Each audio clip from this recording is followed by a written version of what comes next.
दीदी उठिए दीदी। मैं तो बर्बाद हो गई। क्या करेंगे हम?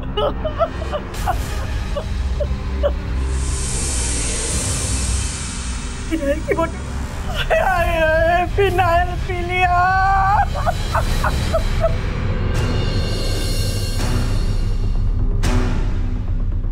मेरी जिंदगी का अब कोई मतलब नहीं, इसलिए मैं अपनी जिंदगी खत्म करने जा रही। इसके लिए मैं खुद जिम्मेदार हूँ और कोई नहीं। ये क्या किया तूने?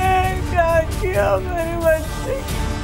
आत्महत्या एक अपराध है। ये भी सच है कि इंसान आत्महत्या जैसा कदम तभी उठाता है जब उसके जीने की कोई उम्मीद ही नहीं रहती है। माया जो सुसाइड नोट छोड़कर गई थी, उसके मुताबिक उसे किसी से कोई शिकायत नहीं। लेकिन क्या यह वाकई आत्महत्या थी या माया किसी साजिश के शिकार हुई थी? ये जानने के लिए चलते हैं कुछ महीनों पीछे।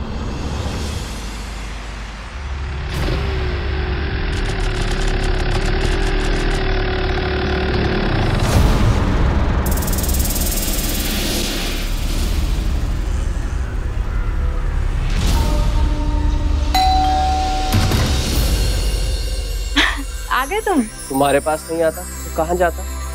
अच्छा जी, बातें बनाना बंद करो और अंदर चलो। चल।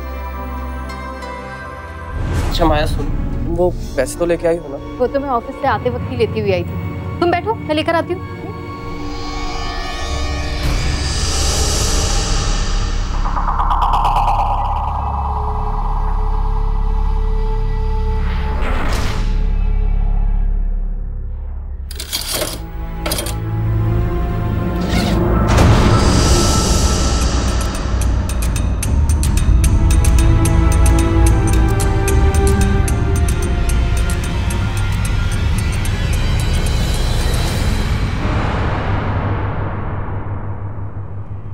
माया क्या कर रही है? अपनी सालों की मेहनत उस नकारे सूरज के हाथ में दे रही है। दुकान उसे खोलनी है ना, तो वो अपने पैसे लगाए। तुम्हारे पैसे क्यों ले रहा है? माँ प्लीज, ये मेरी कमाई के पैसे, मैं जो चाहे करूं। और वैसे भी माँ, उस दुकान में मेरी भी पार्टनरशिप है। और माँ, कब तक मैं ये बेकार की नौकरी करती रहूं? मुझे भी लाइफ में ग्रो करना है, आराम से पैसा कमाना है। देख माया, मैं तुझे समझा रही हूँ। सूरज ने आज तक कुछ नहीं किया, ना कोई नौकरी ना कोई बिजनेस। अब वो सीधा ज्वेलरी की दुकान खोलेगा। मेरी तो कुछ समझ में नहीं आता। माँ फिलहाल तो आप कुछ ना ही समझो तो ही अच्छा। शादी करने वाले मैं और सूरज, जब अपनी जिंदगी उसे सौंप दी, तो फिर ये पैसे क्या चीज है माँ?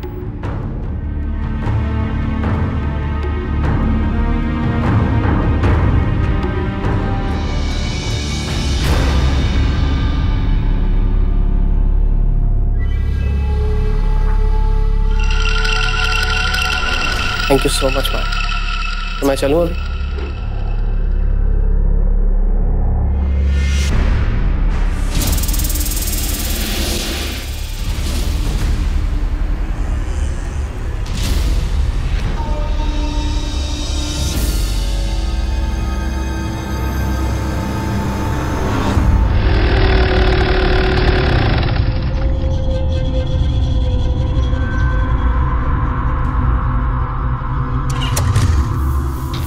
पीछे भी अभी बंद होना था।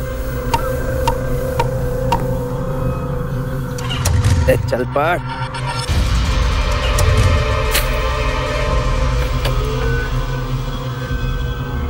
इसे भी आज ही खराब होना था।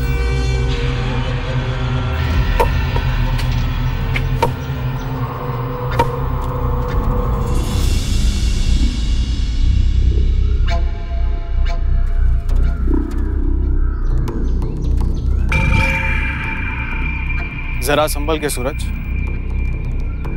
तुम्हारे हाथ में मेरी बहन की खून पसीने की कमाई है। बड़ा कब होगा बेटा? अपने होने वाले जीजा जी से ना ऐसे बातें नहीं करते।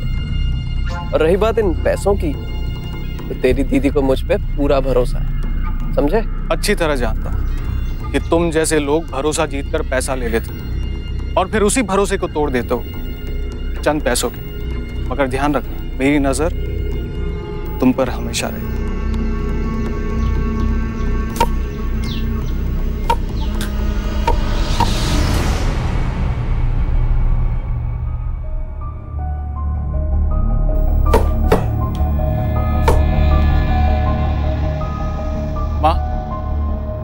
सूरज को पैसे देकर दीदी सही नहीं कर रही है। वो लड़का ठीक नहीं है माँ। तुम्हारी दीदी की नजरों में अच्छा है ना? समझो बहुत अच्छा है। अरे कमाऊ लड़की है, घर का पूरा खर्च चलाती है। पंख लग गए हैं उसे। जब कमाऊ लड़की घर का खर्च चलाए फिर वो किसी की नहीं सुनती बेटा। मैं तो चाहती हूँ जल्दी से तुम्हारा कॉलेज खत्म हो, तुम्हारी जॉब लग जाए, बस और कुछ नहीं चाहिए मुझे।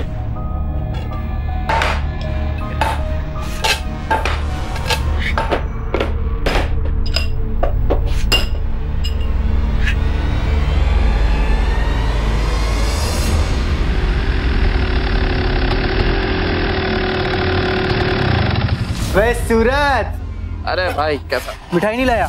मिठाई? हेलो भाभी। हेलो। आजा आजा, चल जल्दी चल, जो तेरी दुकान दिखाता हूँ। ओ भाई 3 चाय। देख कैसी लगी दुकान? अरे वाह, मजा ही आ गया भाई। अबे लोकेशन देख रहा है, एकदम बीच बाजार में। अरे बेटा मैं बता रहा हूँ, मिट्टी बेचेगा सोना मिलेगा तुझे, सोना। अरे भाई हम वैसे भी यहाँ पर सोना ही बेचने वाले हैं। देखना माया, हमारी ज्वेलरी शॉप क्या चलेगी यहाँ पर। अच्छा सुन, ये ले भाई, तू रख, तेरी अमानत। पूरे 60,000 रुपए हैं। केवल 60,000? इतने ही तो बोला था तूने। भाई ये रख, देख यार, दोस्ती यारी अपनी जगह, लेकिन काम धंधा अपनी जगह। मैं मानता हूं मैंने कहा था, लेकिन आज यार बाजार का भाव बहुत बढ़ गया यार, तो मैं कर नहीं पाऊंगा। देख भाई, तू अपनी जुबान मत बदल अब।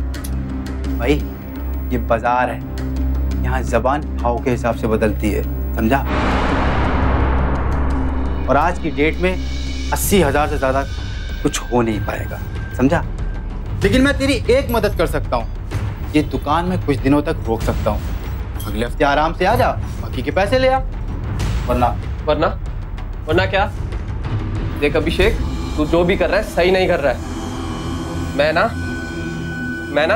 क्या मैं आ गया ना अपनी औकात पे, इसीलिए मैं। अबे जा जा, तेरे जैसे टुच्चे मैंने बहुत देखे हैं। तू मेरा बचपन का दोस्त ना होता ना, तो ये डील अभी की अभी कैंसिल कर देता मैं। सही कह रहा भाई तू। गलती तेरी नहीं है, गलती मेरी है। मैं तो तेरा भला करने चला था, और आज तू मुझे से हट रहा है। 1 मिनट है। सूरज चलो यहाँ से, हम बात करते हैं। देख ना यार, चलो ना, हम आराम से बात कर सकते हैं। देख तो यार। हाँ ना, ठीक है। सूरज, तुमने तो कहा था कि तुम जितने भी पैसे दोगे उतने में वो मान जाएगा। मैं बोला तो उसने यही था, पर अब वो अपनी बातों से पलट रहा है। हम इतने पैसे कहाँ से लाएंगे? मैं 20,000 का इंतजाम और कर सकती हूँ। पर इतने पैसे तुम कहाँ से लाओगी? मेरे पास कुछ ज्वेलरी पड़ी है और प्रोविडेंट फंड में भी कुछ पैसे हैं। इंतजाम हो जाएगा, डोंट वरी। सपना है ये हमारा, ऐसे नहीं टूटने देंगे। इसका मतलब problem solve? Yes, problem solve. तो अब चले पार्टी करें? हाँ तो चलो। गोलगप्पे? हाँ चलो ना। पैसों की तंगी अक्सर रिश्तों को भी तंग कर देती। यही हो रहा था माया के घर में। अपने पिता की मौत के बाद माया इस परिवार की इकलौती कमाऊ सदस्य थी। शायद इसीलिए कार्तिक और राधिका को यह डर सता रहा था कि कहीं माया की मेहनत का पैसा डूब न जाए। उधर माया को लग रहा था कि उसका भाई और उसकी माँ उसके भविष्य के बारे में नहीं, सिर्फ अपनी सहूलियत के बारे में सोच रहे हैं। माया अपना खुद का बिजनेस शुरू करना चाहती थी और सूरज के साथ एक खुशहाल जिंदगी जीने का सपना पूरा करना चाहती थी। जबकि कार्तिक और राधिका को लग रहा था कि कहीं माया अपना भविष्य बिगाड़ ही ना ले, कहीं ये वैचारिक मतभेद कोई बड़ा रूप तो नहीं लेने वाला था। जैसा तू कहे मेरे भाई। अब बात सुन, तेरा ही घर है, जब मन करे आता चलेगा। कोई कहने की बात है। चल मिलते हैं फिर। हाँ चल, अपना ध्यान रखियो। तू कॉल करिए मुझे पहुंच। पक्का पक्का। Bye bye, take care. मिलते हैं।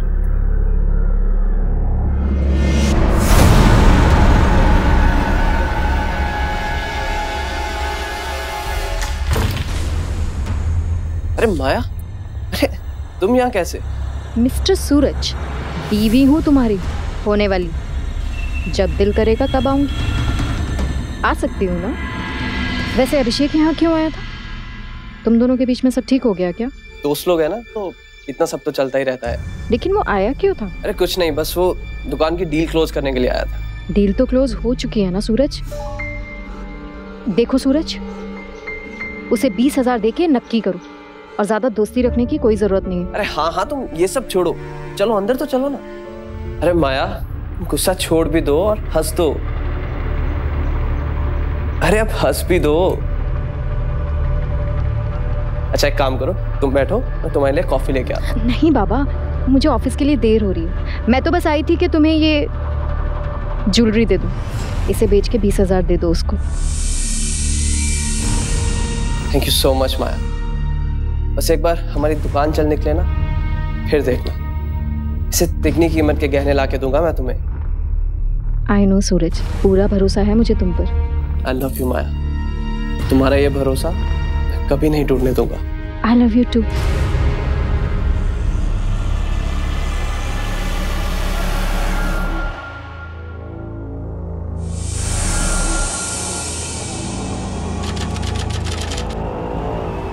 सूरज का फोन क्यों नहीं लग रहा?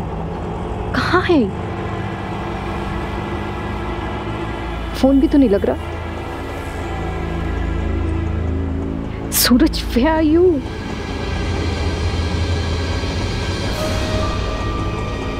एक मिनट रुकिए।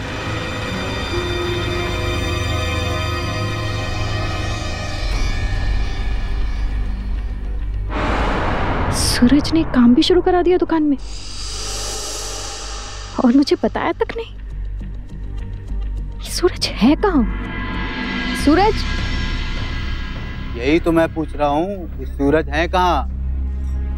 आज तो ये आने वाले थे पैसा लेकर, देख लो फोन तक नहीं लग रहा अब इनका।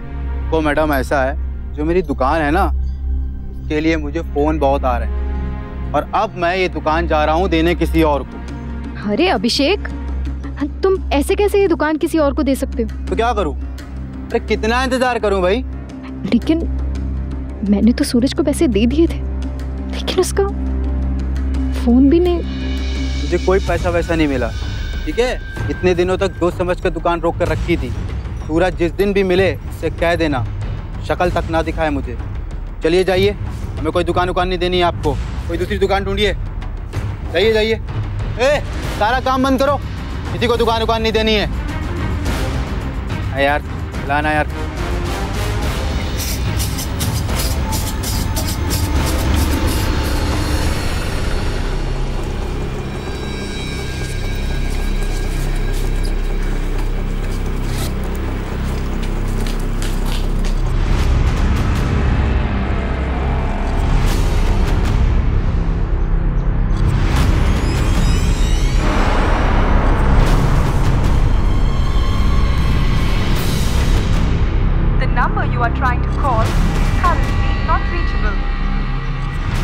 कहाँ चला गया ये सूरज?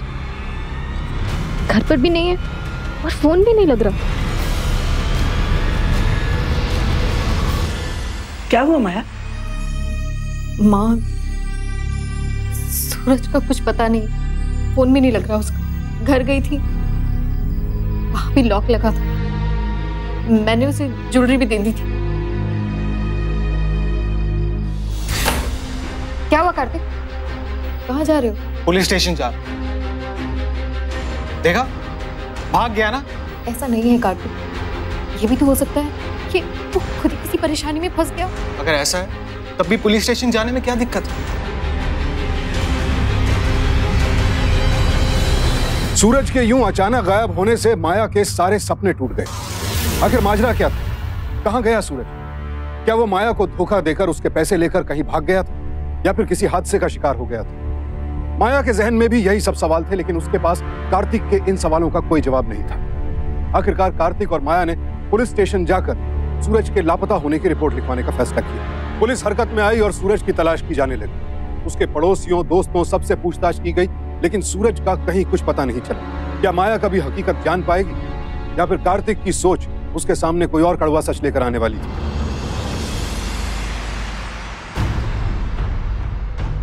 ये देखो, सूरज की बाइक। सूरज, सूरज,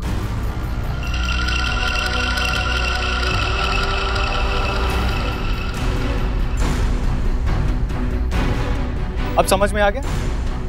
कोई मुसीबत नहीं आई है उस पर, वो आपसे कट रहा है ताकि आप उससे पैसों का हिसाब ना मांगो। दीदी, आपने अपने भाई पे भरोसा नहीं किया, एक पराये आदमी पे भरोसा करके क्या मिला आपको? प्लीज, ये कोई टाइम नहीं है इस तरह की बात करने का। दीदी अब छोड़िए, चलिए जाके उसे ढूंढते, चलिए जल्दी।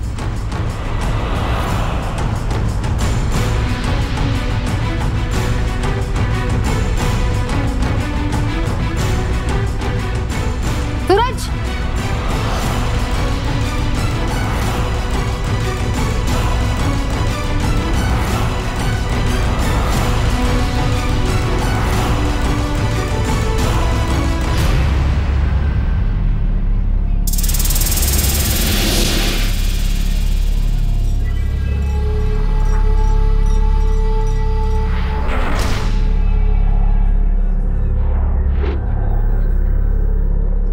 कार्तिक,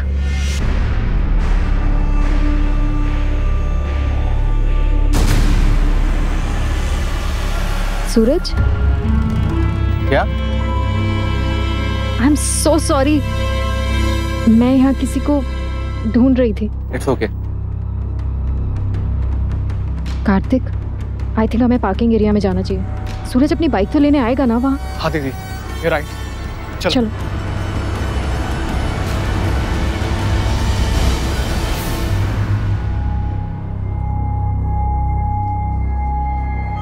दीदी बाइक तो यहाँ पर नहीं है, लगता है चला गया हो।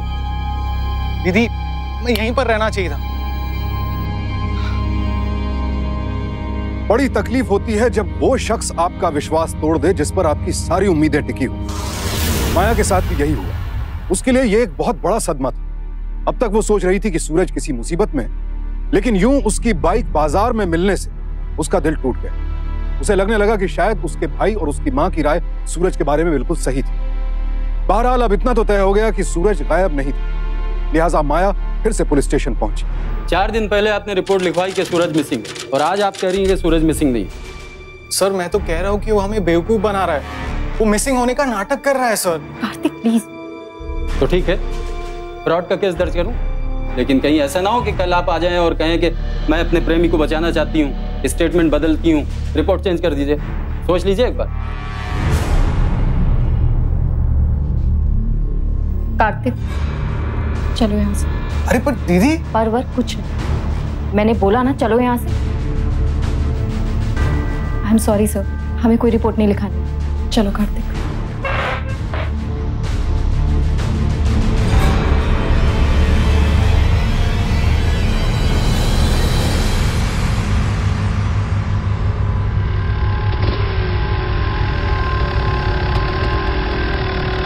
सूरज की बाइक अभिषेक के पास कैसे आई? ये सूरज की बाइक तुम्हारे पास क्या कर रही है? कहाँ है सूरज? बोलो अभिषेक, कहाँ है सूरज? मुझे क्या पता, मैंने सूरज को तब से नहीं देखा है। अच्छा, तुमने नहीं देखा है तो ये बाइक खुद चल के तुम्हारे पास आ गई? बोलो अभिषेक, नहीं बताओगे ना तो ठीक है, तो अब पुलिस पूछेगी तुमसे कि सूरज का। अरे यार तुम पागल हो गई हो क्या? सुनो मैं बताता हूँ। दरअसल सूरज ने ये बाइक मेरे पास 20,000 रुपये गिरवी रखी थी। वो तुम्हें याद है, 20,000 रुपये कम पड़े थे, और उसने यही कहा था कि भाई मैं जब आऊँगा ये बाइक ले जाऊँगा। और तो और वो ये भी नहीं चाहता था कि तुम्हारी ज्वेलरी बिके यार। अगर वो नहीं चाहता था कि मेरी ज्वेलरी बिके, वो ज्वेलरी लेके मेरे पास क्यों नहीं आया? कहाँ चला गया वो? बोलो अभिषेक, कहाँ है सूरज? यार मुझे क्या पता वो कहाँ है, ना ही उसका फोन लगता है, ना वो अपने घर पे, और ना ही वो एक गाड़ी लेने वापस आया। एक चीज तो सही है, अच्छा हुआ मैंने अपनी जो दुकान है ना किसी और को दे दी। भैया हमें माफ करो तुम लोग।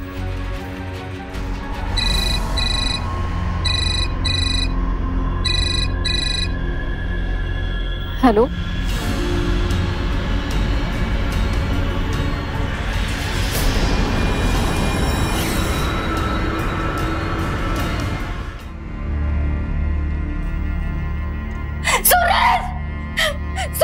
सूरज उठो ना।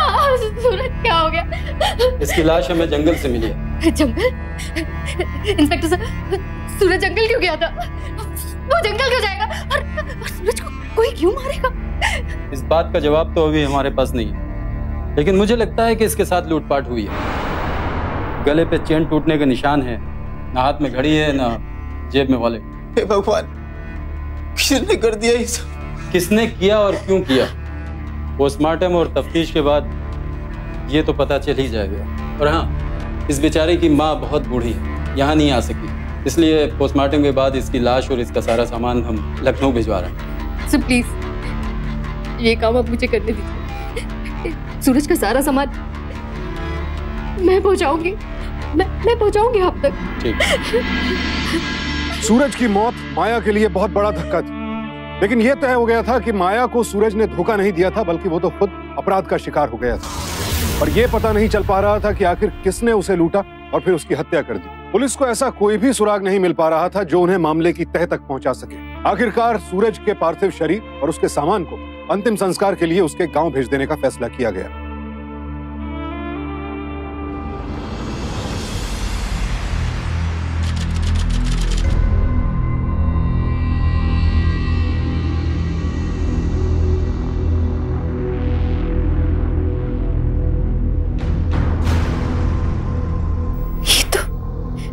सूरज की चेन है, कैसे है?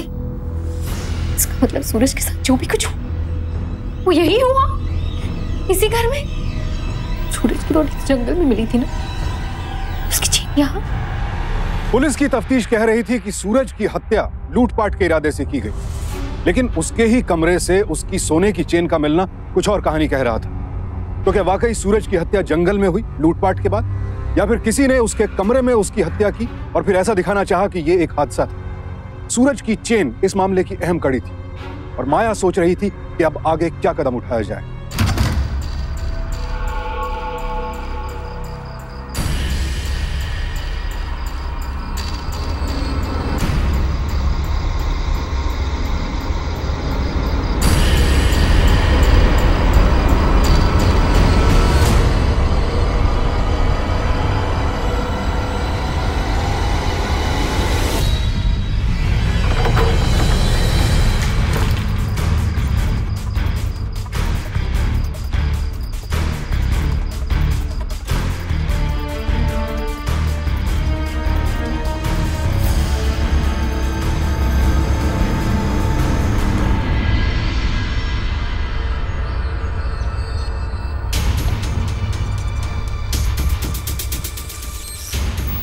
चली गई? कहाँ चली गई? यही तो रखी थी। अरे कुछ बताएगी, क्या ढूंढ रही है तू? कल रात को चेन यहीं रखी थी मैंने, कहाँ जा सकती है? मुझे पुलिस को अभिषेक के पास लेकर जाना, उसी ने चुराई होगी।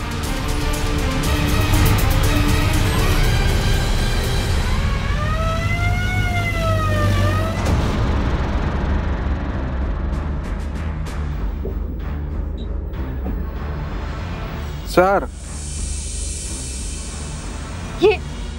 यही है, यही तो सूरज की चेन है। सर, इसी ने मारा मेरे सूरज को। ये तुम क्या कह रही हो? सर मैंने किसी को नहीं मारा सर। सर मुझे कोई फंसा रहा है सर। सर ये चेन कल मुझे सूरज के घर से मिली।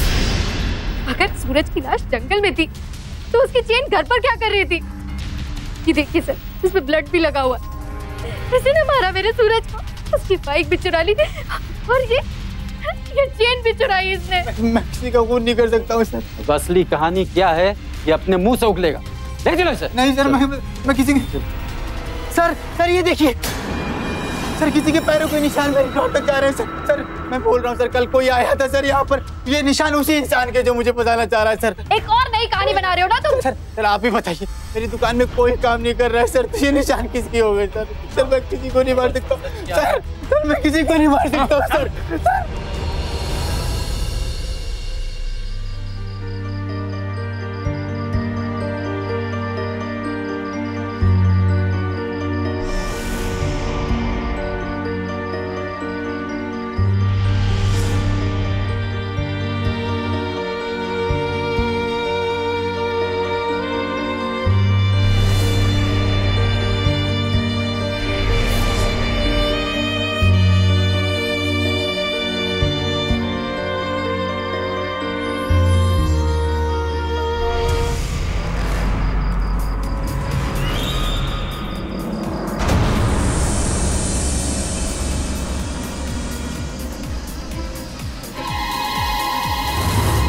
सर किसी के पैरों के निशान मेरे फ्लोर तक जा रहे हैं सर। ये निशान उसी इंसान के जो मुझे बताना चाह रहा है सर।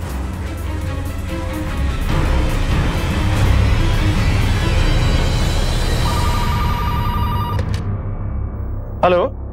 हाँ माँ, माँ तू फिक्र मत कर, मैं और दीदी यहाँ पे संभाल लेंगे। आप मामा के घर ही रहिए, ठीक है?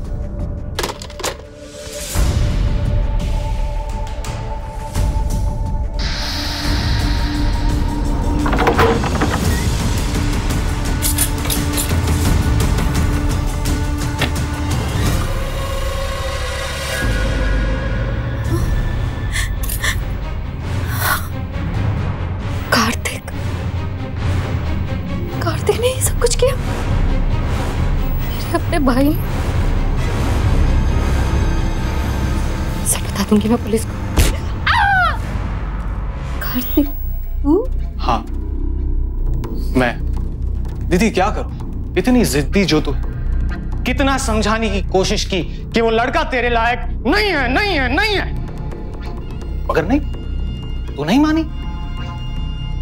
तूने कभी भी अपनी भाई की बात नहीं सुनी और जाके उस 2 टके के आवारे लड़के को सारे पैसे और जेवर सौंप दिए। याद है जब तू उसे जेवर देने गई थी, तब मैं तेरे पीछे था और उसी रात को मैं सूरज के घर गया।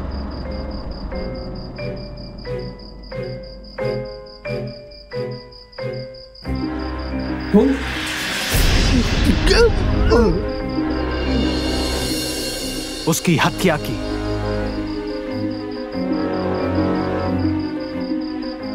उसके बाद सारे पैसे और जेवरात लिए।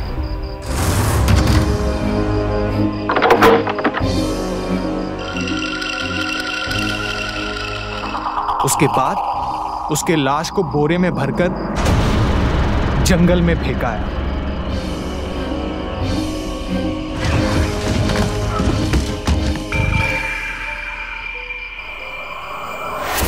उसके बाद मैं घर का सारा माल वापस घर में लेके आ गया। कुछ गलत किया मैंने दीदी? बोलो ना, कुछ गलत किया? मगर तुझे तो तब भी चैन नहीं था। कोई ना कोई सबूत ढूंढती गई और जब तुझे सूरज की सोने की चेन मिल गई ना, तब मुझे एक तरीका समझ में आ गया।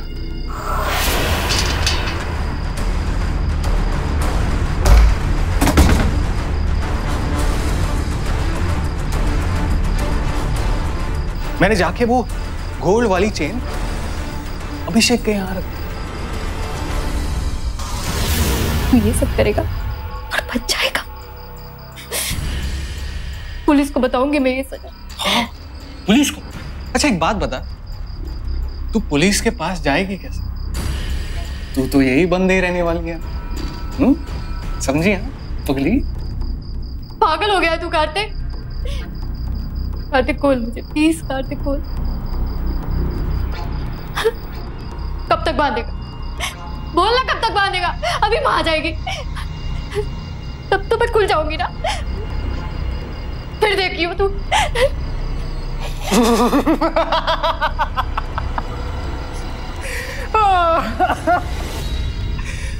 अरे माँ आएगी तब आएगी ना माँ, तब तक दीदी तो बहुत दूर जा चुकी होगी। और वैसे भी हमारे देश में ना रोज कोई ना कोई नौजवान लड़की गायब होती रहती। कोई पूछता है? दिमाग खराब हो गया तेरा? भाई है तू मेरा? चुप कर, मेरी बात सुन।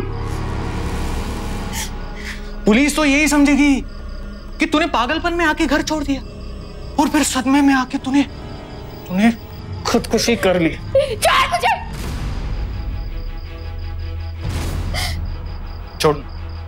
छोड़ दो ना, ठीक है? अब तू यही मर। कार्तिक खोल मुझे। कार्तिक खोल। कार्तिक खोल मुझे। कार्तिक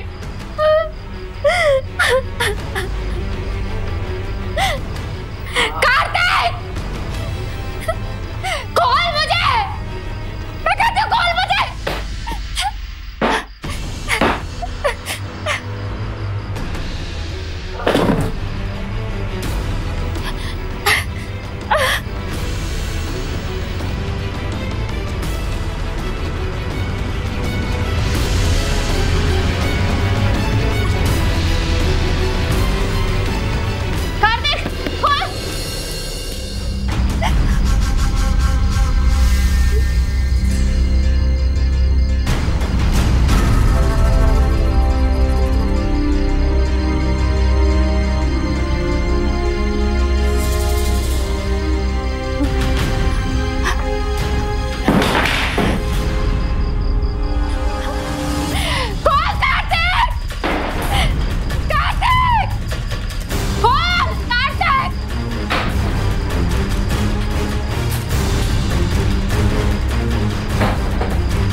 मरने की टाइम भी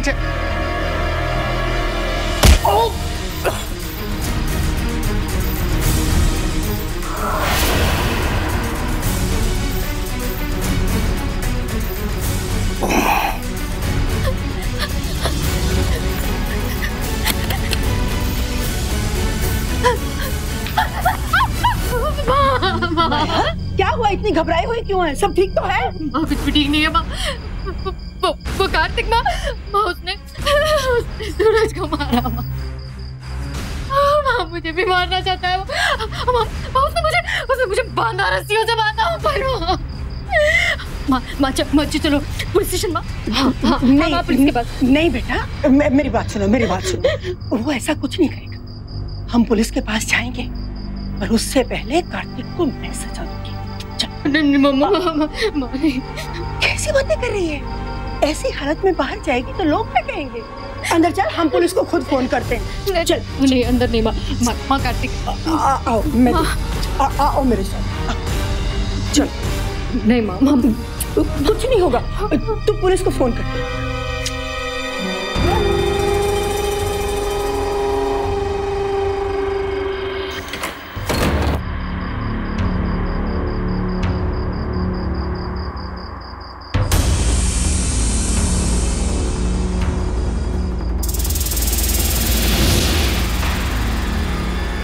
छोड़ो माँ, मुझे क्या कर रही हो? छोड़ो माँ। माँ तुम मेरे भाई कार्तिक।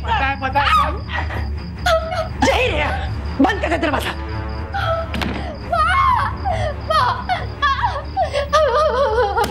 कार्तिक माँ, कार्तिक खोलो दरवाजा माँ।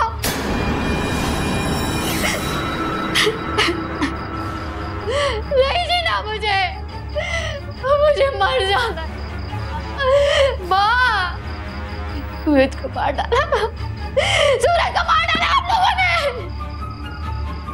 मर जाऊंगी मुझे नहीं जीना।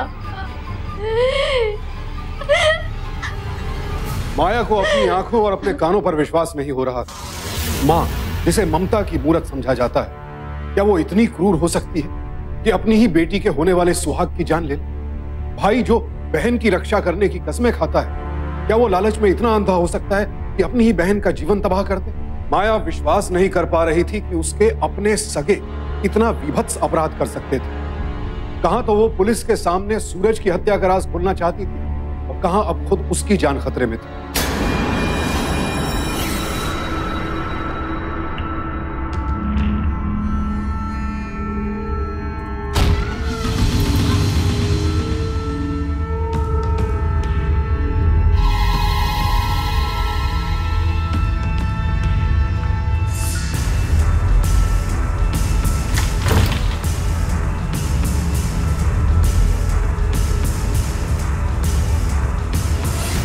अरे ये तो खुद ही मर गई। और क्या? अब क्या करें? अब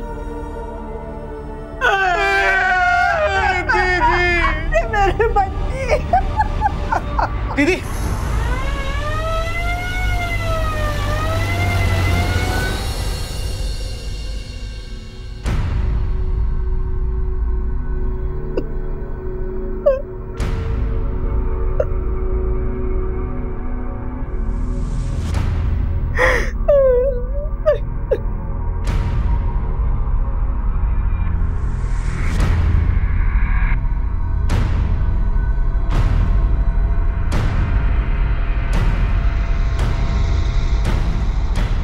मुझे इसे पोस्टमार्टम के लिए ले जाना होगा। वैसे तो ये एक आम आत्महत्या का केस है, लेकिन फिर भी पोस्टमार्टम के बाद हमें आप लोगों का बयान लेना होगा। मैं फोन कर दूंगा, आप लोग बयान के लिए आ जाइए। मेरी बच्ची जान थी हमारे घर की, अब इसके बिना हम क्या करेंगे? अरे लेके जा रहे मेरी बच्ची को, देखो तो। अरे मत लेके जाओ मेरी बच्ची को। मैं तो कहती हूँ बहुत अच्छा हुआ कार्तिक, जहर पीकर खुद ही बला टल गई। अब वो गई माँ, तू पूरी भाजी बना ना, और साथ में गाजर का हलवा प्लीज।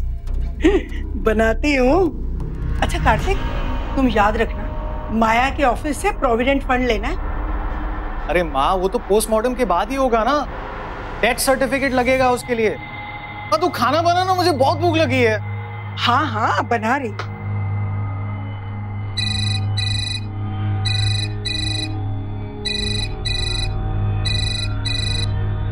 हेलो,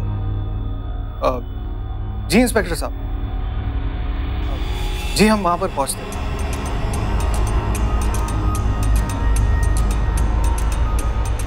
सुसाइड नोट से तो ऐसा लगता है जैसे वो मानसिक तनाव में थी। सूरज की मौत के बाद उसने जीवन की आशा ही छोड़ दी थी। हमने उसे बहुत समझाया पर उसने हमारी एक नहीं मानी। उसका तो जैसे जिंदगी से मोह भंग हो गया था। आपने उसे डॉक्टर को दिखाया था? सर, हमने बहुत कोशिश की लेकिन वो मानी नहीं सर। साहब, मैं हमेशा उसके साथ रहती थी। उस दिन बस खाना बनाने के लिए उसे थोड़ी देर के लिए अकेला छोड़ा था। बस उसी समय ये हादसा। आप हमेशा उसके साथ रहती थी? अजीब बात है। पोस्टमार्टम की रिपोर्ट में ये तो साफ साफ लिखा है कि उसके सर पे पीछे के साइड बहुत बड़ा घाव था। इस बात को आप जानती थी? सर, हो सकता है जहर पीने के बाद गिरने से सर पर चोट लगी हो। नहीं, कोई भारी चीज से वार किया गया था, जैसे कि ये। इस पे माया के खून के भी निशान हैं। ये बेड तुम्हारा है ना?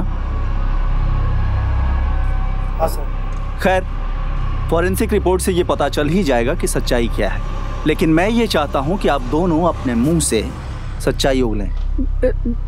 इंस्पेक्टर साहब, वो सूरज की मौत के बाद जैसे पागल हो गई थी हमारी बेटी। वो घर में चीजें तोड़फोड़ करती रहती थी।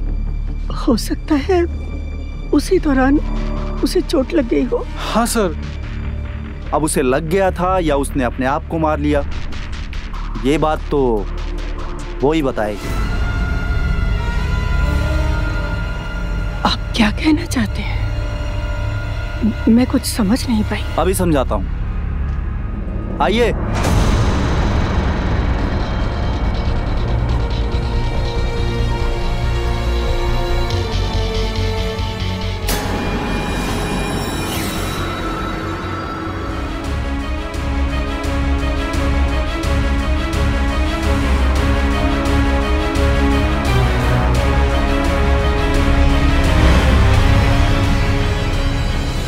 आप लोगों को लगा था कि मैं मर गई, यही सोच रहे थे ना? मैं जानती थी कि आप लोग मुझे मार डालना चाहते। मेरे पास बस एक ही रास्ता था। आप लोग मेरी मौत को सुसाइड का नाम देना चाहते थे, तो मैंने खुद ही सुसाइड करने का ड्रामा किया। बाथरूम में गई, फेनाइल की बोतल को खाली किया, साबुन से अपने मुंह पर झाग बनाया, सुसाइड नोट लिखा और मरने की एक्टिंग की। आप लोगों को लगा कि मैं मर गई। आप लोग तो खुशी से फूले नहीं समा रहे थे और तुरंत आपने पुलिस को बुला लिया। जब मैंने इसके नर्व्स चेक किए तो मुझे फौरन पता लग गया कि ये अभी मरी नहीं है, लेकिन जब मैंने सुसाइड नोट देखा तो मैं समझ गया कि कुछ न कुछ गड़बड़ ज़रूर है। इसलिए पोस्टमार्टम के बहाने मैं इसे यहाँ ले आया, सच जानने के लिए। और अब तुम लोगों का सच सारी दुनिया देखेगी। हिरासत में ले लो इन लोगों को। एक मिनट सर। माँ, जो माँ अपने बच्चों को जन्म देती है वही उन्हें मार दे तो जानती हो उसे क्या कहते हैं? उस माँ को डायन बोलते, लेकिन वो भी सात घर छोड़कर वार करती है। लेकिन आपने तो, और तू भाई बहन जैसे पवित्र रिश्ते को ही मिट्टी में मिला दिया। लॉकअप में ले जाओ इन लोगों को। जहां लालच होता है वहां अपराध होता है, लेकिन इस अपराध के पीछे का लालच बेहद ही संगीन और घृणास्पद था। हैरानी की बात यह नहीं थी कि एक भाई ने अपना भविष्य संवारने के लिए अपनी बहन का भविष्य उजाड़ डाला, बल्कि हैरानी की बात यह थी कि कार्तिक का अपराध जानने के बाद भी राधिका ने उसका साथ दिया और यहां तक कि खुद अपनी बेटी की हत्या की साजिश तक रच डाली। अदालत ने इसे एक बेहद संगीन अपराध माना। यह एक कोल्ड ब्लडेड मर्डर था। कार्तिक ने पूरे होशो हवास में ठंडे दिमाग से सूरज की हत्या की साजिश रची। उस पर आईपीसी के सेक्शन 302 के तहत मुकदमा चला। कार्तिक और राधिका पर माया की हत्या की साजिश और पुलिस को गुमराह करने का जुर्म भी साबित हुआ। कार्तिक को उम्र कैद और राधिका को 11 साल कैद की सजा सुनाई गई। माया आज तक नहीं समझ पाई है कि आखिर उसके अपनों ने उसे किस गलती की सजा दी। गलती माया की नहीं थी, गलती थी लालच और आपराधिक मानसिकता की। लालच हमेशा अपराध के लिए उकसाता है हम, इसीलिए रहे सावधान लालच के इस दानव से।